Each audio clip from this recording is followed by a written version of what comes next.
Bet on Bears fans, another edition of the Chicago Bears podcast coming your way. Pat the designer, Courtney Cronin is back with us after a little vacay action. A little time away. Nothing wrong with a little time away in the offseason. They won't let me out. I have to stay here and just keep churning out content. But I love it. Listen, we got a lot to talk about because Courtney brought up a couple of players that probably will not be getting the franchise tag here in Chicago. And I think at least one, some Bears fans are still in on. Then we got to talk about this Cunningham situation.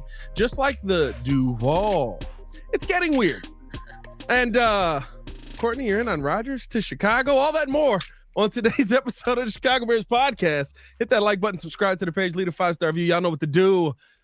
How was the vacay, Courtney? How are you feeling right now? It was good. It was nice to get away after the Super Bowl and just try to unplug for a little bit, because once the combine starts next week, it's full throttle through free agency and then into the draft, draft, OTAs, and the Bears will start OTAs earlier because they have a new head coach. But it was good. It was a nice little break, and I'm ready to get back into the Trey Smith sweepstakes. Is that what we're Trey calling Smith? it now? Yeah, we got a little Trey Smith sweepstakes, kind of. We don't know. And it's Bears fans have gone like all in on this, and I get it. There's an article up at ESPN.com today that Matt Bowen put together that has him projected to go to the Bears. You know, he's the top interior offensive lineman on the market right now, potentially to hit the market right now if the Chiefs can't pay him. So we'll see. We'll see. The buzz at the Super Bowl about Trey Smith and what the Bears, the Bears fan base was all in on is interesting. I'm very curious to see if they can indeed pull off the big swing to try to fix the interior of the offensive line in a couple weeks. I just always think it's interesting when, I get it. It's very tough to re-sign Trey Smith, dang near impossible. Mm-hmm. But when fans lock so much in on a player, and then there's that shock when it's like, how the heck did they just re-sign him? I don't see them I've seen GMs and owners get creative with this cap space. I don't know if I'm fully in full belief that Trey Smith is leaving Kansas City, especially after the Super Bowl. But there could be a couple of people leaving here, according to our own Courtney Cronin here. Talked about a couple of names that I think are very interesting. One we've talked about a little bit. In Keenan Allen, who you don't believe will get the franchise tag put on him, but you brought up another name, and I think there's some Bears fans who are still in the camp of, if Teven Jenkins can stay and show you something and give you, it's better to have him for 10 games healthy than to not have somebody who can play the position at all. All of those thoughts go in there, right? But you don't expect either one of them to receive the franchise tag here from the Chicago Bears. Do you feel like it's just there needs to be kind of this breath of fresh air from the Teven Jenkins? I don't want to call him an experiment. I mean, he's a good player, but the experience, I'll say. It's not even that. Let's be real about this. The price tag, the Bears don't need to pay that. But that's what drives me nuts when people are like, why would you franchise tag this guy? For the offensive line, the franchise tag starts around $25 million. That's a 1-year, fully guaranteed salary with the hope most times you tag somebody and then you work out a long-term deal. I don't think they need to pay that. I don't think that's Teven Jenkins has missed 20-plus games over his 4 years in Chicago. There's no reason you'd be overpaying. And respectfully, for Keenan Allen, I'm not paying him over $25 million at 32 years old. I'm not doing that. I mean, that's more than they paid him last year when they incurred the $23 million salary that he had when he was traded from the Los Angeles Chargers. I don't think it's out of the realm of possibility that either are back, but on the franchise tag, no. The franchise tag is used for players. And first off, it's a the Bears used it last year on Jalen Johnson as a placeholder. Because remember, that was done on the Tuesday. The deadline was up, I believe, March 5th last year, something like that. It was done on a Tuesday. Or rather, I think it was a Tuesday. And then by Thursday, 2 days later, they had worked out the long-term deal, the 4-year extension, $72 million. They did right by him. You don't often find that, to me, a lot of times, outside of the quarterback position, it's a last resort sort of thing, because it's like, if you know, Cincinnati Bengals, for example, last year, you can't pay everybody. So they're, and sounds like they're about to franchise tag T. Higgins for a second straight year, because they're also trying to pay Trey Hendrickson. They're trying to pay Jamar Chase. They just paid Joe Burrow 2 years ago. Like, they're trying to make sure that they have all the pieces in place so they can get as many players under contract as possible. The Bears don't have, I mean, the Bears have, you know, the sixth most cap space in the NFL right now. I don't think that there's anybody that's about to hit free agency, a pending free agent, that you're like worried about walking out the door and worried about not, like, you'd be A, worried about them walking out the door, B, worried about not being able to get a long-term deal done with them. Keenan Allen, for his age, I mean, granted, he had 140 targets last year. Like, that, he's a tremendous player, but age and injury concerns, you're on the other side of 30. Like, that's why it drives me like kind of up the wall thinking about, like, are the Houston Texans really going to franchise tag Stephon Diggs coming off an ACL tear and he's 31 years old? I think that's wasted money, especially with the draft, especially when we see you can strike like really good prospects in the third, fourth round. And maybe that's the route that Ben Johnson wants to go to get some more speed on the outside. We'll see. I don't think that financially it makes sense for Keenan Allen or for Teven Jenkins. They're two bigger pending free agents to get the tag by any means. No, I agree with you. And I think the Teven Jenkins one to me is more of a, you can get a contract worked out probably at a much lesser price. If you wanted to keep him, you can get incentives done involved in that, where if you don't play a certain amount of games, that is kind of this is the realm of money that you're going to be making if you don't play X amount of games. The Keenan Allen one, I think, because of what you said, do you want to tie long-term money or, 1-2 year money to Keenan Allen to keep him here if you feel like he is a safety blanket for Chicago? Now, again, I'm playing devil's advocate here. I agree with you, but to me, it seemed like Keenan Allen became the safe space for Caleb Williams last season. And while Keenan Allen didn't always perform in those moments, can you get rid of Caleb Williams' safe space where you don't want to commit long-term, but also you don't want to just leave Caleb out to dry and just say, go figure it out with Rome and DJ yet? I see where you're coming from on that, and I get it. Like, Keenan was the security blanket for Caleb Williams, and there's no denying that. 140 targets, it's no slouch. But why are you paying $25.6 million on a fully guaranteed 1-year deal on the tag to an aging player? Somebody who's dealt with injuries. And this is now, like, the foot injury that he's had has been a nagging one. So maybe their training staff clearly knows his medical history, and maybe it's something that they don't think would go away or something that he'd have to constantly be dealing with. It just doesn't make sense fiscally to lock in a player of where he's at in his career to that sort of salary. Like, they've got $63-ish million in salary cap space. To me, the flexibility that you'd have if you want to bring him back, like, let him test his market. Maybe he goes back to LA. Maybe he goes somewhere else. If he wants to stay in Chicago, I think you can get him at a much more team-friendly number than using your franchise tag. And again, they're not in the spot where they've got all these guys they have to try to re-sign. And it's like, well, somebody's going to default to being a franchise tag candidate. To me, they can get this done with both players if they wanted to, which I'm not of the belief that both guys are back. I think we've talked about Teven Jenkins. Maybe you let him go and explore his market and see what his value is. He said he wants to be here, but he also understands the business side of it. He's been hurt.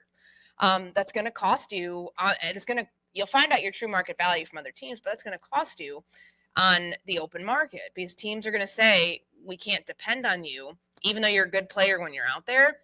I don't think he's going to make top of line money when you see some of the other interior offensive linemen that are available potentially as free agents. So I just don't see for either player it making any sense financially for the Bears to go all in at such a high price point when they can easily get this done.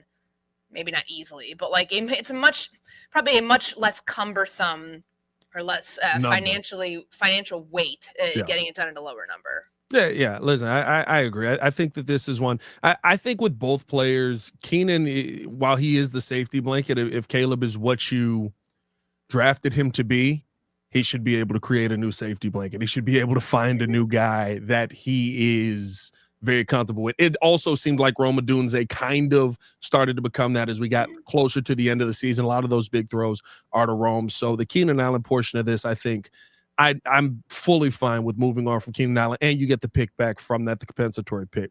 And I think let's say one more thing on this. Like, remember last year they trade for him, and there was the conversation of, well, you're on the last year of your deal. Like, what do you think is going to happen? Have they talked to you about a contract extension? And from the very jump, they did not. And it didn't seem like that came up much. I mean, when you ask Keenan about it during the season, it doesn't feel like, that was ever something that was broached during the year. Like, hey, we're close, or we're trying to get you a deal done. Even like the second to last game when he said that he's, putting good stuff on tape, you're auditioning for 31 other teams.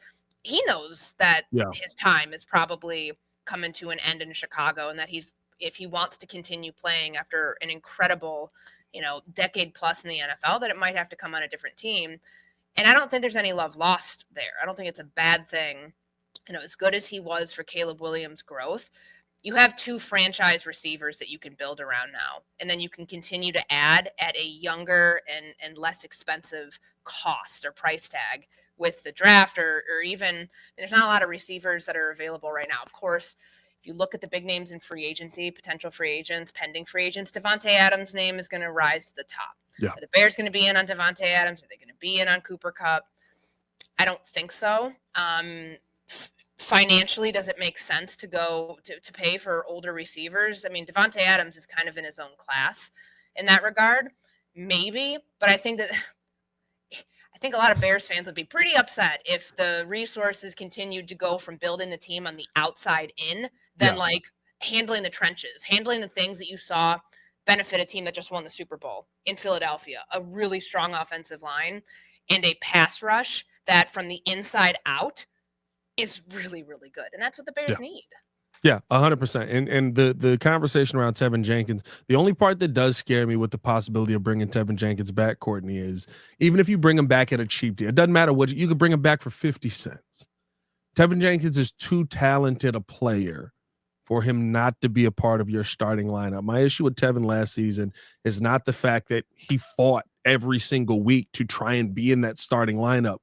It's that you knew most weeks he wasn't going to be able to finish the game. Mm-hmm. And that kind of was the end all be all. But if he's able to get through practice, if he's able to get to the game, he's too talented for you not to start him. I think that puts you in a bad position with a lot of the guys that could have come in as backups because now they're not getting number 1 reps throughout the week. It's unrealistic to think they're going to replace everyone on the interior of the offensive line. Like the primary starters would be Matt Pryor at right guard, Coleman Shelton at center, and Teven Jenkins at left guard. That's a lot of snaps that you lose. Would you like to upgrade all of that? Sure. But you can only do so much in one offseason and in one free agency period. Of course, you could do some of this, handle some of this in the draft as well.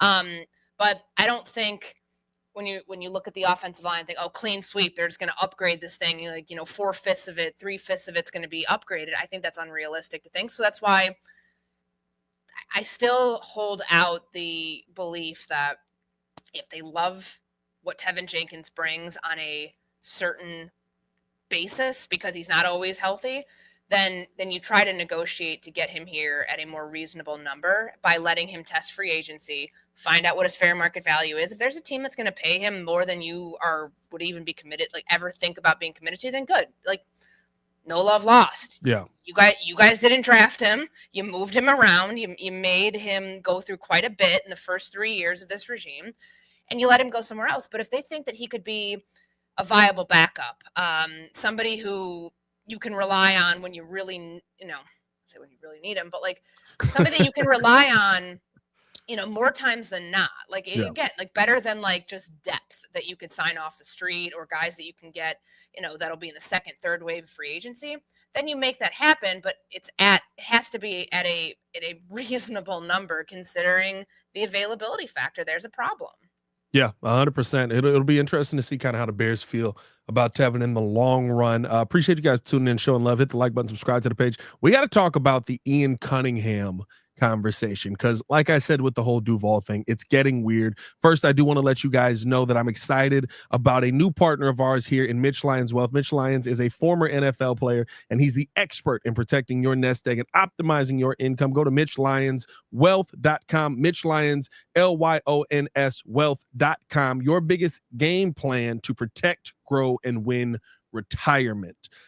All right, Courtney, the Ian Cunningham conversation to the Jacksonville Jaguars is just like Liam Cohen starting to feel really, really weird, because we are, as you mentioned before the show, almost just about a week away from the combine here.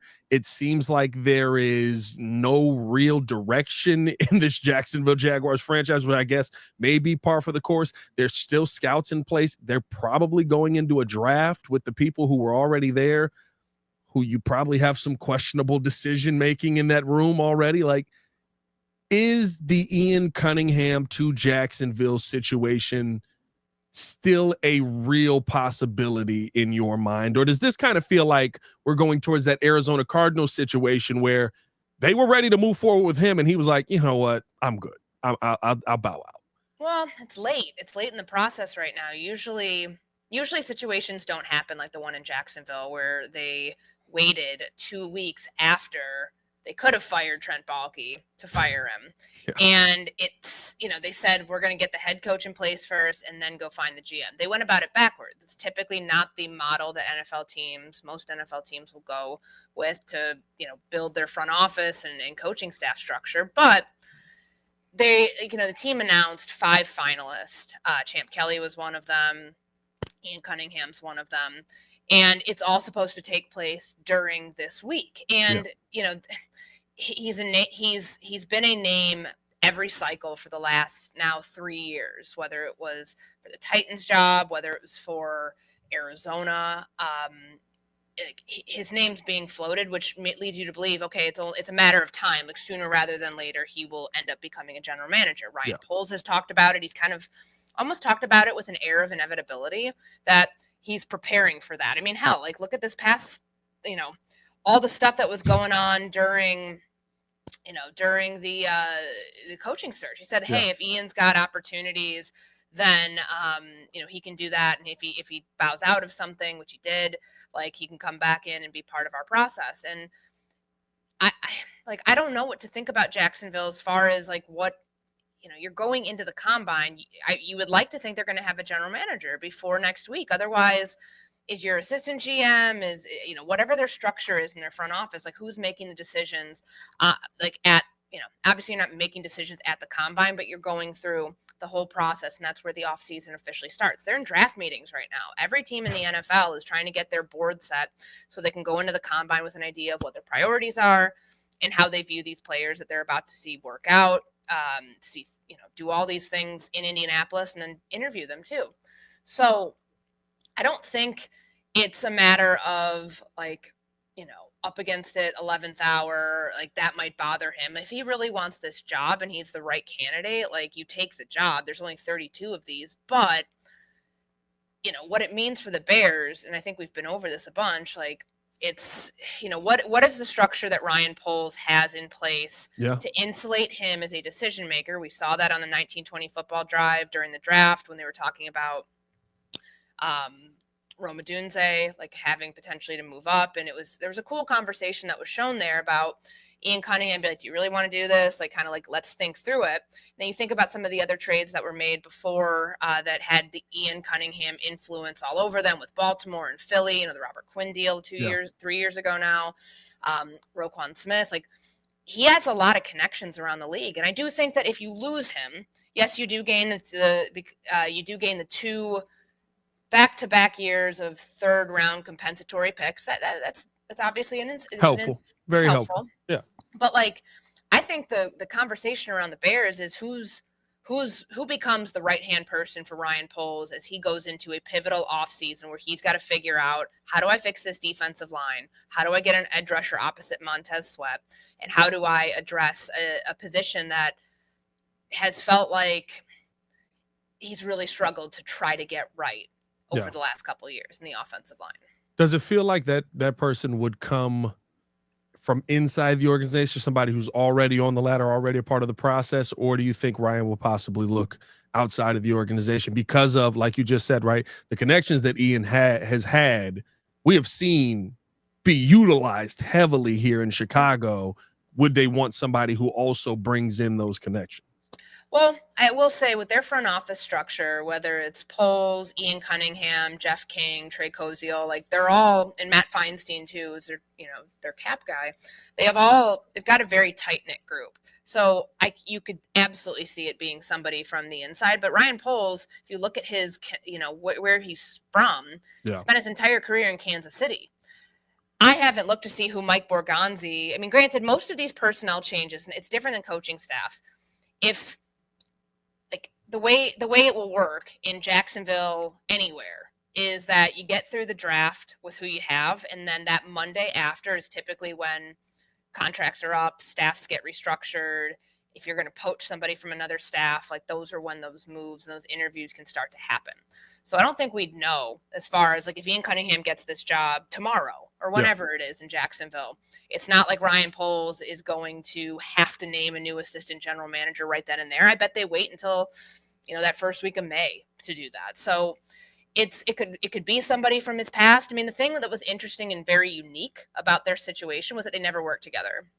They knew each other from being on the road. They formed a really cool relationship. Ian was, I believe, he was living in Dallas at the time, and he and Ryan Poles had just kind of like crossed paths because Ian came up under Ozzie Newsome, and he's in Philly too. And Ryan, it's weird. It's like there was no natural intersection that they like just formed a really good relationship. And when Ryan was interviewing for, I believe it was a Carolina job, he and Ian kind of formed, like initially 3 years ago now, before he got the Bears job, the year before, they formed this pact where it was like, whoever gets the job first, we're bringing each other along. Right. And you just wondering who's going to be that next person for Ryan Poles, because you got to have your people with you in the front office to make sure that your blind spots are getting covered. That like if there are any sort of pitfalls in decision-making processes, that those things get figured out. But it's I think Ryan Poles would have a contingency plan for this by now, considering it's February 18th, the time that we're recording this, and this is year 3 of it. Yeah, like it's weird that Jacksonville hasn't figured this out yet, but that cannot prevent you from making sure that your structure and everything else, like that, if he ends up going somewhere and taking a job, like his responsibilities are covered by somebody else. I really wonder if Ian would want to go through this for a second time, right? It's very similar to kind of how things, I guess not, shouldn't say similar, because technically Ryan Poles was hired before Matt Eberflus was here, but the interviews were already being done. There was already a process in place that was happening. And then they come in and you kind of went through this where, all right, we're trying to figure it out the other way versus going about it the normal process. I do wonder if Ian Cunningham will be like, I've been through that before, and it seems like we're figuring it out now. I'm going to stick it out here and see how this goes. And the good thing with Jacksonville is that they do have a quarterback. It's not like you're going to a place that you were. It's better than some of the other spots, but granted, you go to Jacksonville, it's not necessarily like win now. It kind of feels. I mean, it's not like go win a Super Bowl right now because they're far off from that. But you do have to win. Yes. Trevor Lawrence was drafted in 2021. It's 2025. Like it's put up time. And if it doesn't happen right away, then you're, as a general manager, in a spot where you're probably thinking about moving on from somebody you paid, what was it, $275 million to on a 5-year deal? That is 100% correct there, with $200 million guaranteed there, Courtney. Yeah, and that's sometimes making the right of the last front office's wrongs is hard, and sometimes that can buy you a little bit of time as a general manager, because it's not like, if you have an owner who's self-aware enough to know this is going to take some undoing before we actually get back to a baseline where we can build from, maybe that's an incentive enough to take it if you're Ian Cunningham and not wait it out for one more cycle. But then again, and I've seen this with general managers before, general manager candidates before, if you've been in the cycle long enough, sometimes, not that you get forgotten, but sometimes you get cycled through. He's been through it 3 times. This is the 3rd time now where he's got to decide, okay, do I strike now or do I bet on myself that I'm going to still be a candidate in a year from now? Because some people, I've seen it happen where some people do that. They turn down opportunities, and then it's like the next year, like nobody's calling to interview you.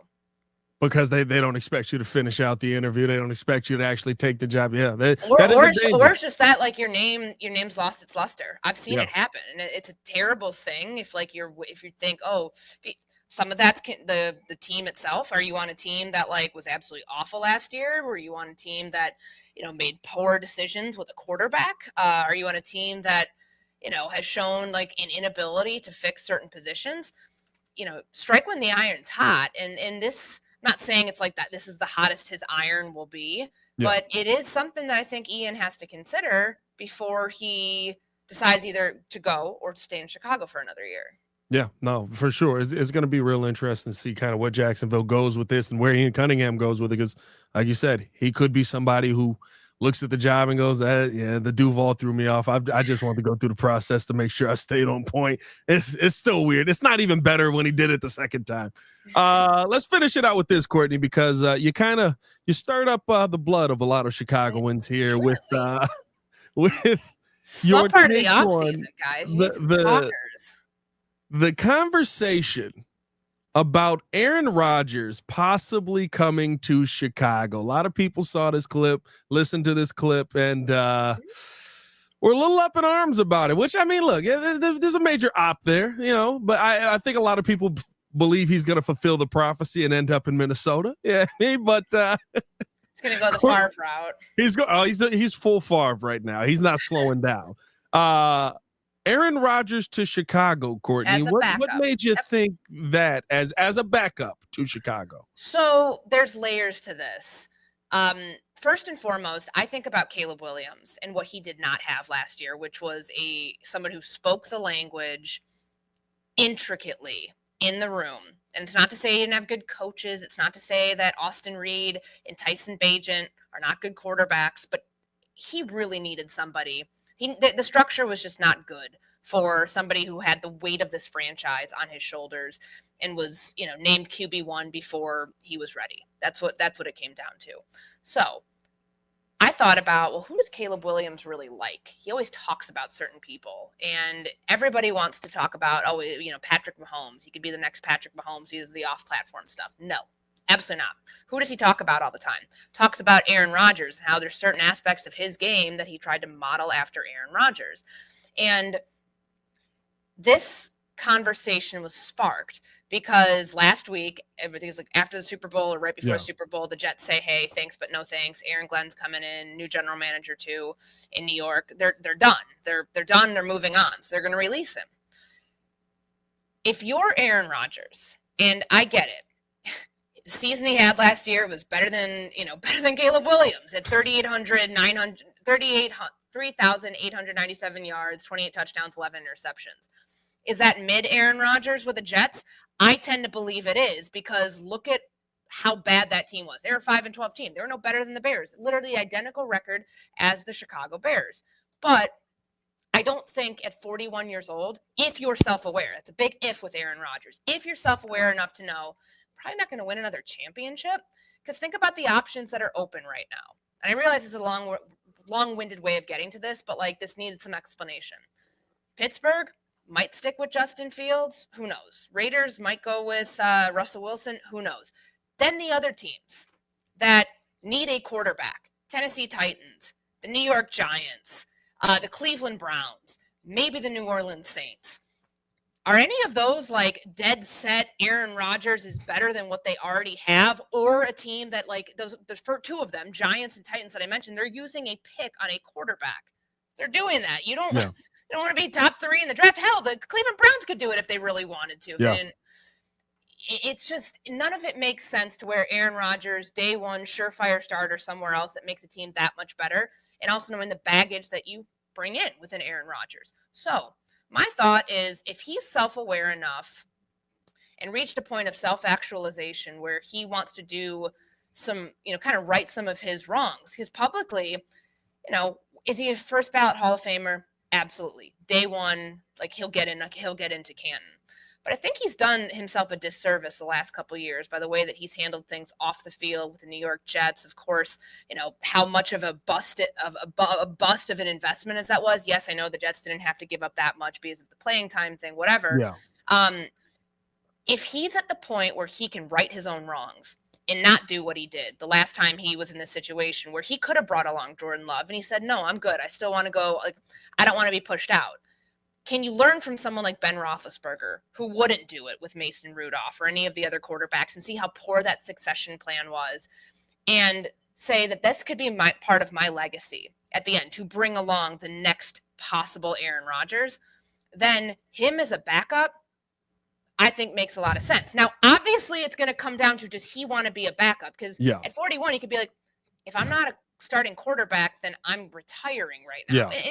And to no fault, like I would not fault him for doing that. But if we're looking at all the options right now, do I think the Bears would do this? No. I think that the guy who did the discount double check on you and like said, I own you. Yeah. I don't think the McCaskies would sign off on this. But there's logic in place that shows you it would make sense for someone like Caleb Williams. You have 4-time MVP in the room, somebody who, no matter who your quarterback coach is, no matter who else is in the room, the guy's going to have an answer for literally everything. Yeah. And be able to develop you into the franchise player that you want to be.